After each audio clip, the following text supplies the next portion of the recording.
had to get up here. I was going to wait until the morning, but I couldn't wait. So if y'all don't catch this tonight because y'all sleeping and have to go to work or whatever, honey, you will catch it tomorrow morning. Now, this paperwork that I just got, oh my goodness, y'all, it's disgusting. I'm going to read this paper, go through some of this paperwork so that y'all can know the extent of the alleged assaults and terrible things this man did to this girl, Cassie, yo. Horrible. Hold on, y'all. Let me get this paperwork. Okay, here it is. Okay, I don't expect anybody to be in here this late, but I gotta go through this paperwork with y'all. This shit is crazy. Now, first of all, her name was Cassandra. Her name is Cassandra Ventura versus Sean Combs, Bad Boy Entertainment. Bad Boy Records, Epic Records, Combs Enterprises LLC, and DOE Corp. Now, it says trigger warning. This document contains highly graphic information of a sexual nature, including sexual assault. I have never seen this on any court documents ever in my life and read like this. That goes to show you how disgusting this paperwork is, okay? It says plaintiff Cassandra Ventura hereby alleges as and for her complaint against defendant Sean Combs, Bad Boy Entertainment, and together with, I just read y'all the rest. Defendant Sean Combs is a rapper and record executive popularly known by his stage names Puff Daddy, P. Diddy, or Diddy. Mr. Combs came to fame in the early 1990s with his record label Bad Boy Records. He rose to prominence in the music and entertainment industry over the decades and is regularly referred to as a hip-hop mogul. In 2022, Mr. Combs received the Lifetime Achievement Award at the BET Awards. During his acceptance speech, Mr. Combs stated, "I have to give a special shout out. Thank you, love, to the people that was really there for me." He named a number of people before adding, "and also Cassie for holding me down in the dark times. Love." The truth, however, is that Cassie, Miss Cassandra Ventura, was held down by Mr. Combs and endured over a decade of his violent behavior and disturbed demands. For Miss Ventura, the dark times were those she spent trapped by Mr. Combs in a cycle of abuse, violence, and sex trafficking.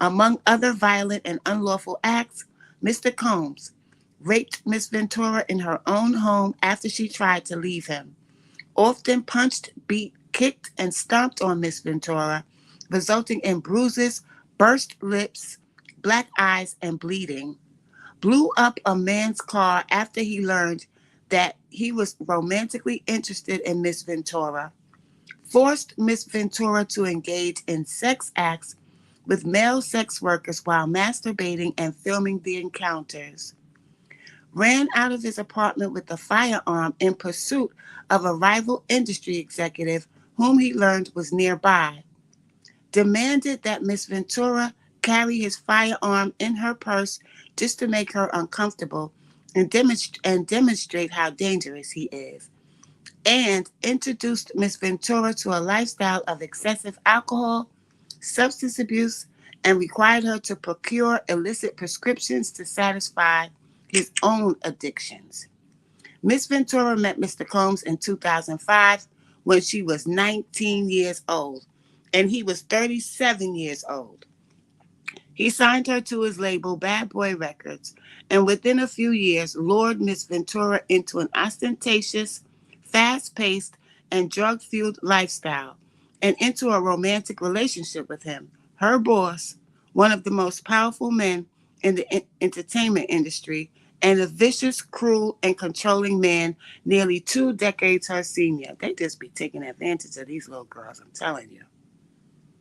Mr. Combs asserted complete control over Miss Ventura's personal and professional life, thereby ensuring her inability to escape his hold. He provided unprecedented avenues for success for the aspiring artist, but in return demanded obedience, loyalty, and silence. Throughout their relationship, Mr. Combs was prone to uncontrollable rage and frequently beat Miss Ventura savagely. These beatings were witnessed by Mr. Combs' staff and employees of Bad Boy Entertainment and Mr. Combs' related businesses, but no one dared to speak up against their frightening and ferocious boss. Listen, y'all, the stuff that I'm getting ready to read to y'all is like, it's so outrageous that it makes it feel like it's not even true.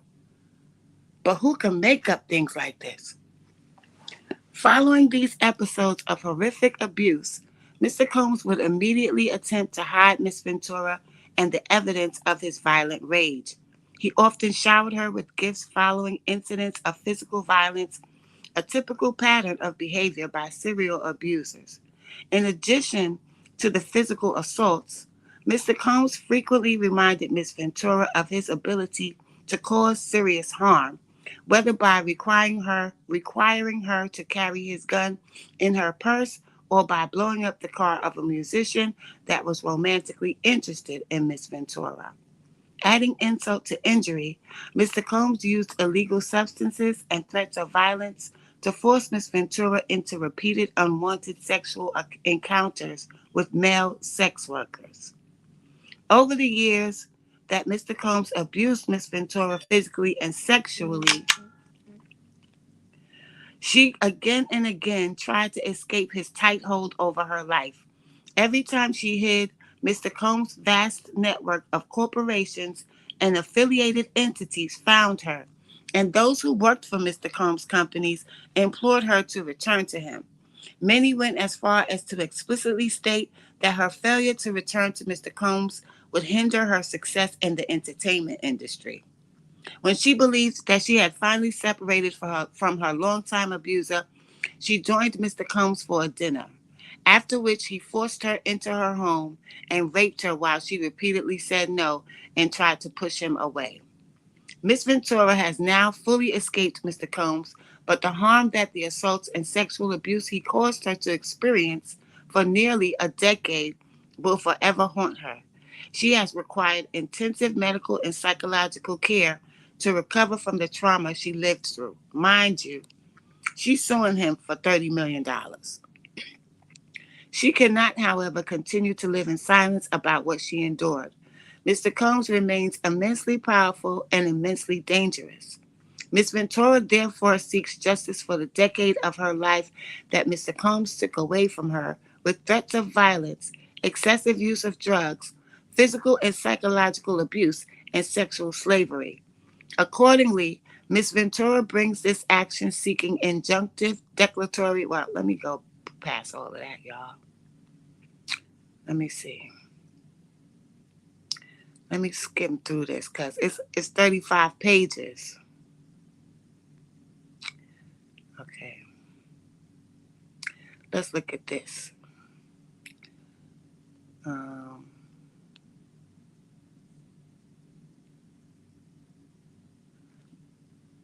Let me see what this say.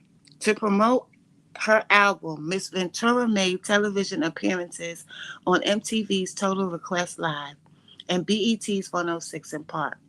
Miss Ventura suffered from significant performance anxiety during these appearances, and press outlets were highly critical of Miss Ventura's performances on these shows.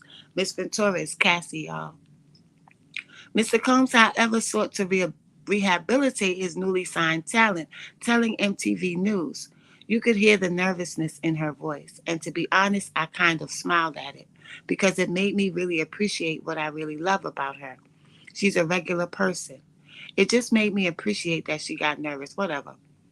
Okay. Da, da, da, da.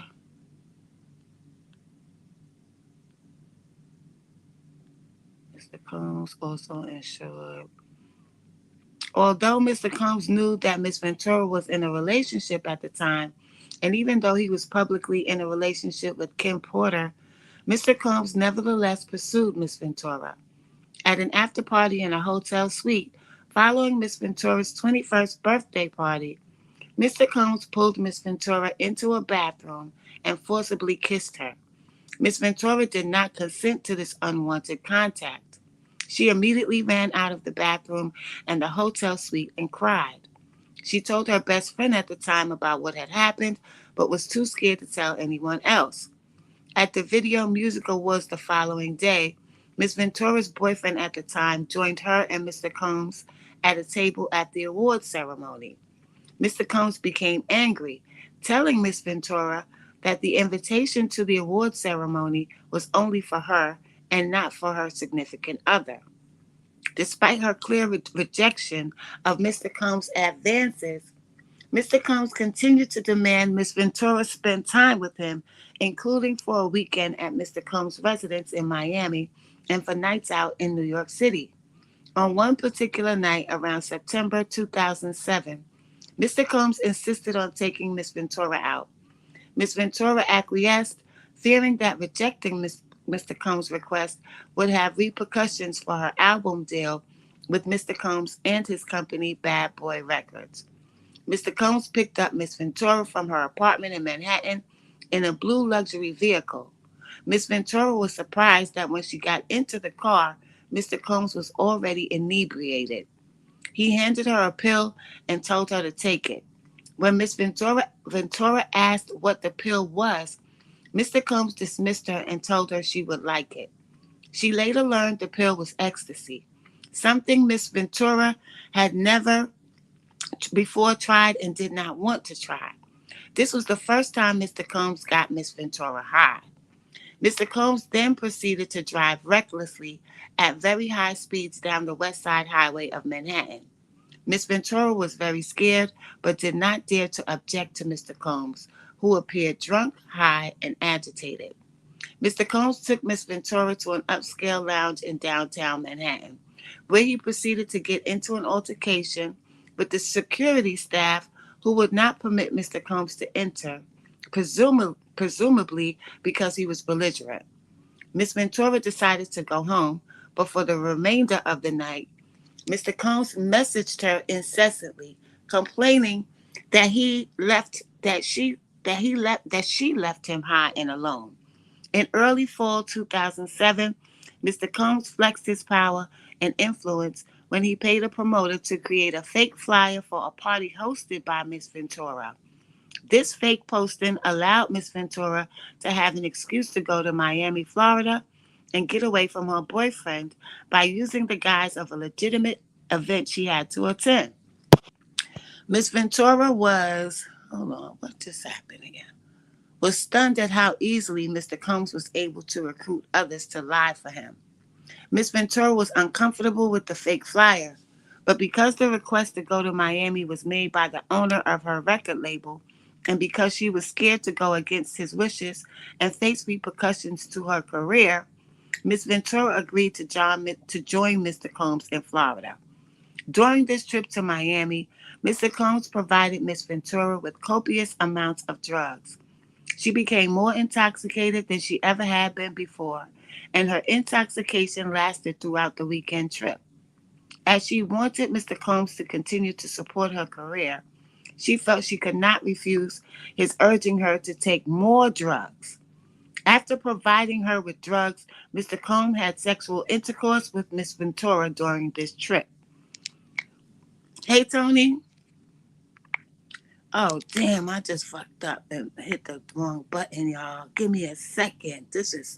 Y'all ain't gonna believe some of this stuff, okay? Wait a minute. Um, Florida. During this time, within 2 years of meeting Mr. Combs, Miss Ventura found herself lured into the immediate circle of her boss, the owner of her record label, and one of the most powerful men in the industry. Okay. Mr. Combs exerted his power and influence. Let me go through this, y'all. Boom. Around 2008 or 2009, Mr. Combs began to rent an apartment in Manhattan for Miss Ventura. The apartment was within walking distance of Mr. Combs' New York residence. He first showed Miss Ventura the apartment by bringing her there along with her parents. Miss Ventura's parents were skeptical of the moguls' displays of wealth, but proud of their daughter's newfound success. You see how money just make people blind as hell? She's 19 years old. Like, look out for your child. All aspects of Miss Ventura's life was controlled by either Mr. Combs or his management companies. Every event Miss Ventura attended, from the travel to the makeup and clothing, was paid for directly by Mr. Combs and his affiliated companies. Compounding this, okay, forget all that. At first, Miss Ventura was given the prescriptions that Mr. Combs received from a doctor in Miami, Florida. Eventually, when Mr. Combs exhausted his supply of pills, he demanded that Miss Ventura procure prescriptions from this Miami doctor in her own name. Mr. Combs also became deeply involved in Miss Ventura's personal life, with his personal staff attending to her day-to-day travel and other needs, including medical care. On multiple occasions, Mr. Combs, get out of here. Mr. Combs had Miss Ventura's personal medical records sent directly to his email address. For instance, when Ventura began experiencing memory loss, potentially due to excessive, can y'all believe this? Excessively due to Potentially due to excessive drug use and or head injuries caused by Mr. Combs' beatings, as described below, her MRI results were provided directly to Mr. Combs. Mr. Combs also repeatedly arranged for his staff to drive Miss Ventura to certain doctor's appointments. Okay, in this way, he could control what was going on. What started as a whirlwind of celebrity meetings and drug and alcohol fueled parties, however, quickly turned frightening and violent. Miss Ventura was also exposed to the intense violence that pervaded Mr. Combs' rise to fame. For example, on one occasion, when Mr. Combs and Miss Ventura were using drugs together in his home, one of his security staff barged in and announced that Suge Knight, a longtime rival of Mr. Combs, was spotted at Mel's Drive-In Diner in Los Angeles. Mr. Combs began to get dressed, retrieved multiple guns from a safe, and ran out of his home to where he believed Mr. Knight was dining. Miss Ventura became terrified and began to cry. On at least two occasions, Mr. Combs demanded that she hold his gun in her purse. Okay. Over the next decade, multiple times each year, Mr. Combs would violently beat Miss Ventura, leaving bruises on her body. In every instance in which he beat Miss Ventura, he used his money and power to orchestrate extensive efforts to hide the evidence of his abuse, including by hiding Miss Ventura in hotels for days at a time to let her bruises heal. In one such instance, after a party with Jay-Z, Mr. Combs beat Miss Ventura repeatedly in an Escalade, including by kicking and hitting her. He forced her out of the vehicle on Fifth Avenue in New York City. She was eventually able to hail a cab and get to her apartment in Manhattan, but she cried in fear, realizing there was no one she could tell about what had happened at the hands of this incredibly powerful man. She spent the subsequent 3 days hiding in her apartment. In January 2009, after Mr. Combs learned that Miss Ventura spoke to another music manager at a party in Los Angeles, he became enraged. She had hoped speaking to this manager would allow her to further grow her career and that Mr. Combs would be happy for her. But instead, he became extremely angry and pulled her out of the club where the party was taking place. In the car leaving the club, Mr. Combs beat Miss Ventura, pushing her into a corner of the vehicle and stomping on her face. He stomped her in her face, y'all. Mr. Combs' security staff, Roger Bonds, tried to stop this beating, but was unable to de-escalate the situation. When the car arrived at Mr. Combs' residence, Miss Ventura, damn, I keep on hitting the wrong button. Residence.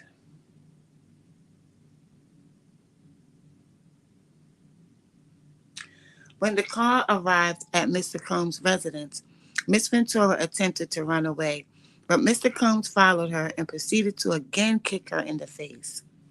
Miss Ventura was bleeding profusely and was ushered into Mr. Combs' home, where she began to throw up from the violent assault.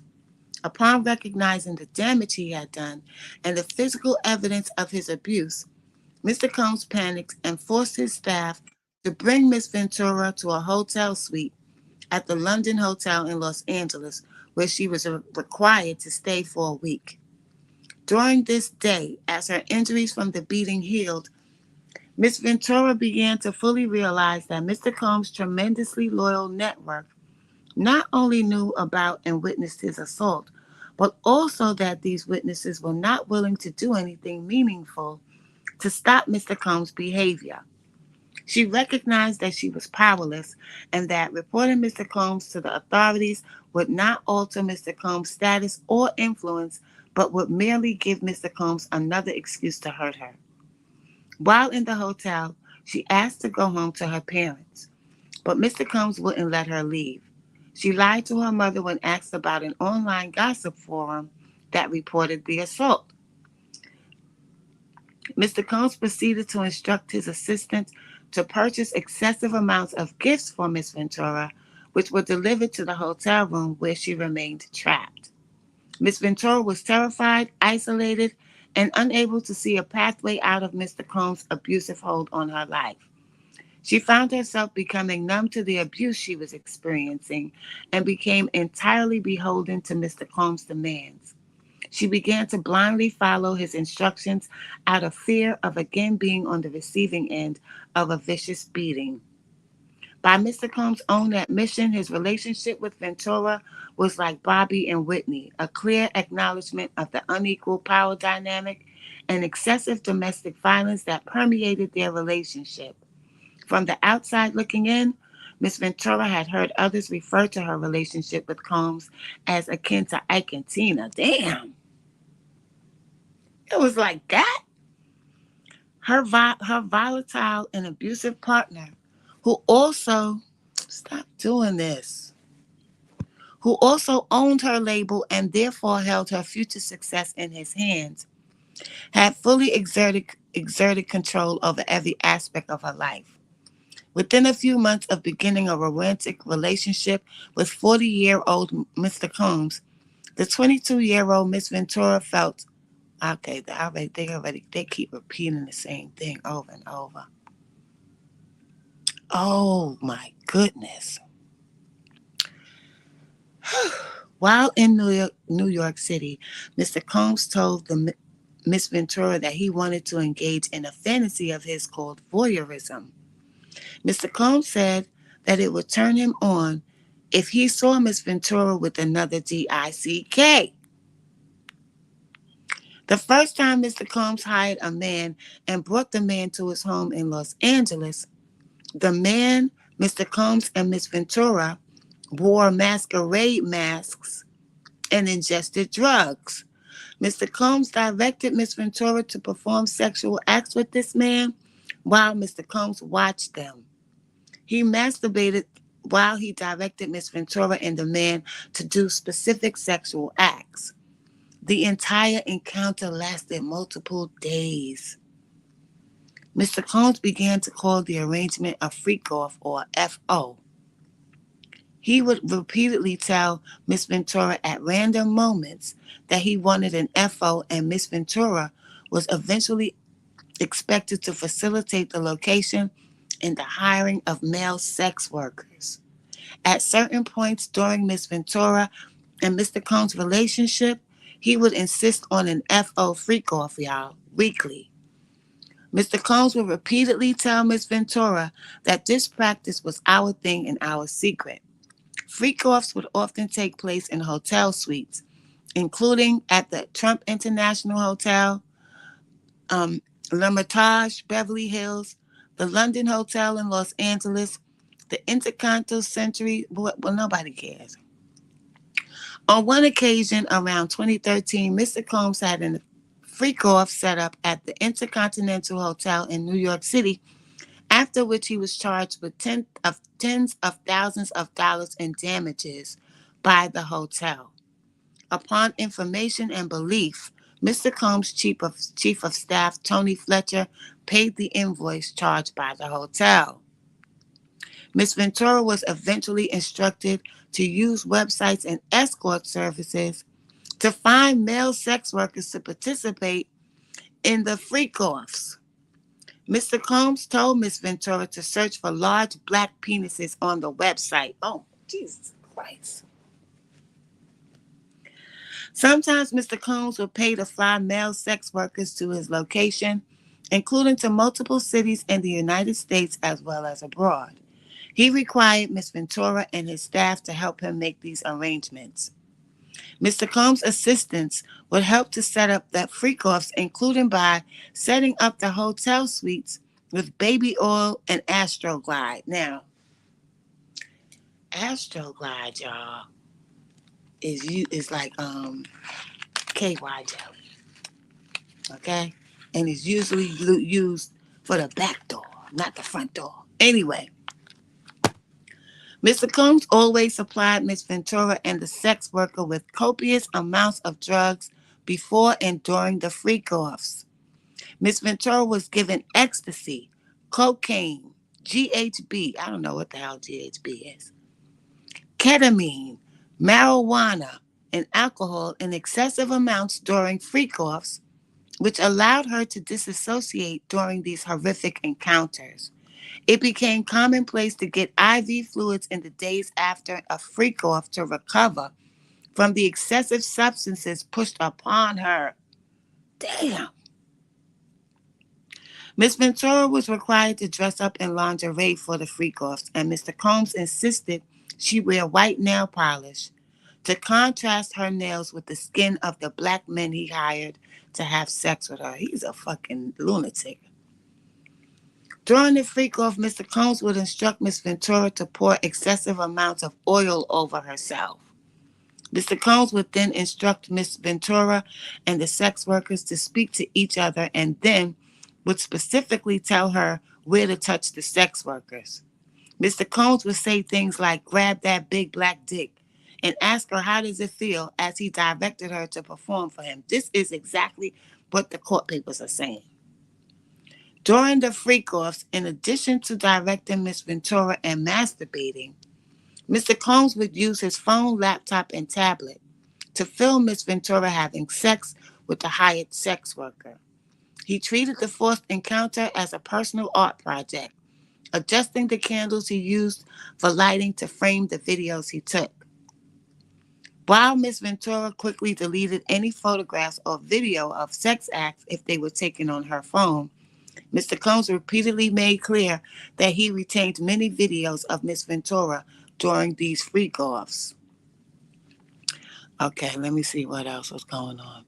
During some freak-offs, Mr. Combs would become extremely intoxicated and would hit Miss Ventura in front of the male sex workers. What kind of shit is this? Miss Ventura was repulsed by Mr. Combs' demands, but between the physical beating and recognizing his incredible power and incredible temper, she became petrified of her partner and boss and felt that she could not say no. He would even present her with lavish gifts prior to or in the middle of the freak-offs, seemingly acknowledging the ways in which these four sexual encounters constituted work for Miss Ventura. Jesus. Mm-mm-mm. Around August 2015, for example, in the middle of a surprise birthday dinner for Miss Ventura's 29th birthday, Mr. Combs insisted that she leave the party and go to a hotel for a freak-off. When she expressed that she did not want to go, Mr. Combs had Miss Ventura cornered by his security staff in order to force her to leave with him. After this freak-off, Mr. Combs and Miss Ventura went back to the hotel room that she was staying in, where some of her friends were already hanging out. Mr. Combs was severely intoxicated, and at one point during the night, picked up one of her friends like a child and dangled the friend over the balcony of the 17th floor hotel suite. That was what the fuck? Miss Ventura and her friends were scared by his erratic behavior, but Miss Ventura was heavily sedated because of the drugs she took to participate in the freak-off, and therefore was unable to respond to Mr. Combs' terrifying behavior. The freak-offs became work for her, and despite her protests, Mr. Combs insisted on these intricately staged and forced sexual encounters between her and various male sex workers. Anytime she tried to create distance between her and Mr. Combs, he used his networks to find her. Um... Ooh! Oh my God! In 2011, during a rough patch in Mr. Combs and Miss Ventura's relationship, Miss Ventura had a brief relationship with musician Kid Cudi. Oh, I thought it said that he had a relationship with Kid Cudi. You never know. When Mr. Combs returned from a trip, he demanded another freak off from Miss Ventura. She acquiesced. During this FO, Mr. Combs found Miss Ventura's phone and found emails between her and Kid Cudi. Mr. Combs became enraged and proceeded to place a manual corkscrew between his fingers and lunged at Miss Ventura. Miss Ventura ran away to stay at Kid Cudi's home to escape Mr. Combs' wrath. So hold on, y'all. So is that why Kid Cudi's career was cut to shit? Because remember he was popping, then all of a sudden he disappeared? Soon thereafter, one of Mr. Combs' staff members told Miss Ventura that he needed to just talk to Mr. Combs, even though Mr. Combs was enraged. Feeling like she could not escape, Mr. Combs and his network of enforcers, Miss Ventura returned to him. He hit her several times and then kicked her in the back as she tried to run out the door. I know, right? Why you think I'm up at 1:45 in the morning reading this shit to y'all? I found the paperwork. She went to her parents' home in Connecticut, where her mother took pictures of the bruises Mr. Combs had left on her body.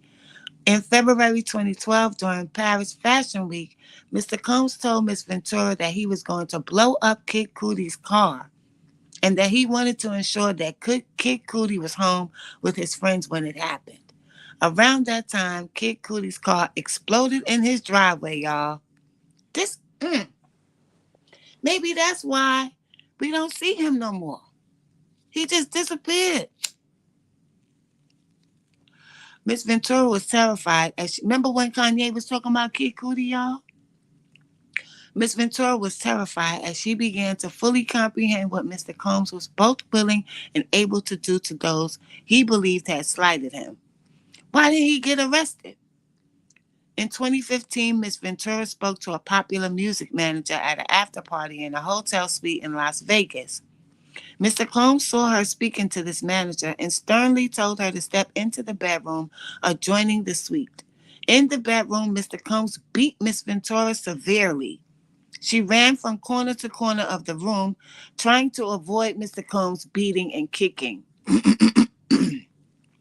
When she tried to lock herself in the bathroom, he pushed through and punched her and kicked her while she was curled up under the toilet.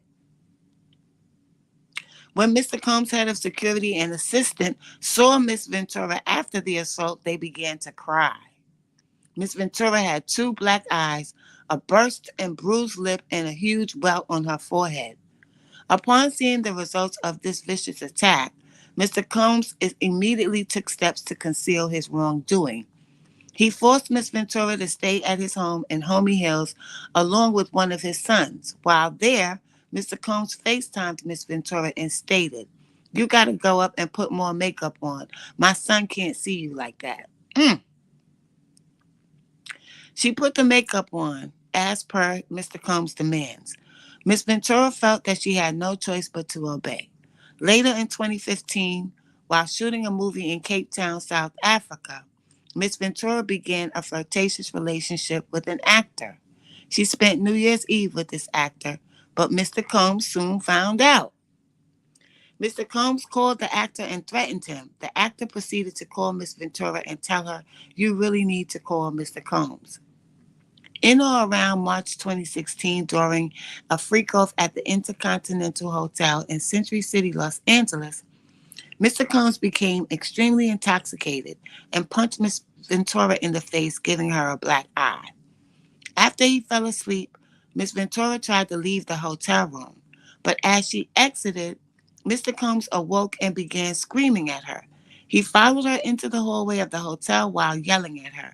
He grabbed her and then took glass vases in the hallway and threw them at her, causing glass to crash around them as she. What the fuck is he so angry about?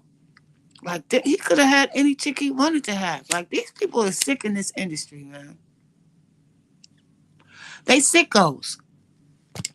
She managed to get into the elevator, and when she got to the lobby, quickly took a cab to her apartment. Upon realizing that her running away would cause Mr. Combs to be even madder with her, angrier with her, and completely stuck in his vicious cycle of abuse, Miss Ventura, Miss Ventura returned to the hotel with the intention of apologizing for running away. When she returned, hotel security staff urged her to get back in her cab and go to the apartment, suggesting that they had seen the security footage showing Mr. Combs beating her and throwing glass at her in the hallway. Upon information and belief, Mr. Combs paid them $50,000, whatever. After this, she went home to Comstock and hid away from him. And then he called her and said her single wouldn't be released if she don't get her ass back there. Let me see what else.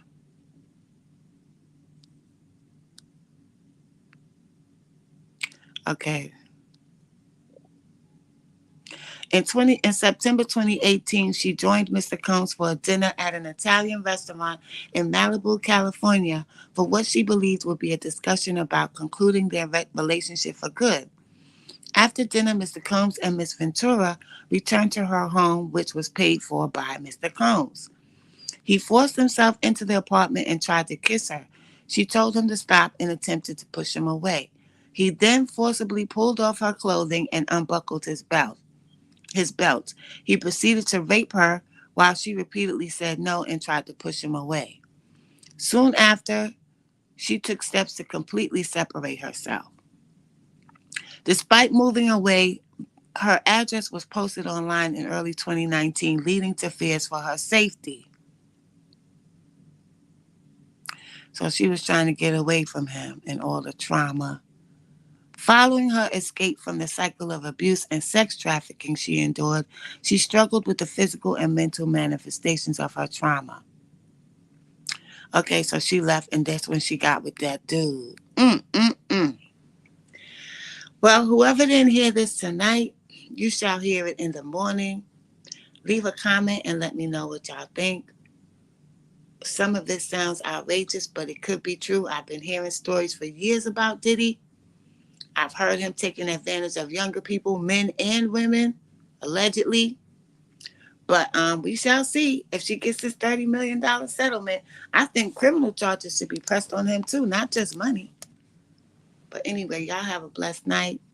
Tony, thanks for hanging out with me. Much love. Later, y'all.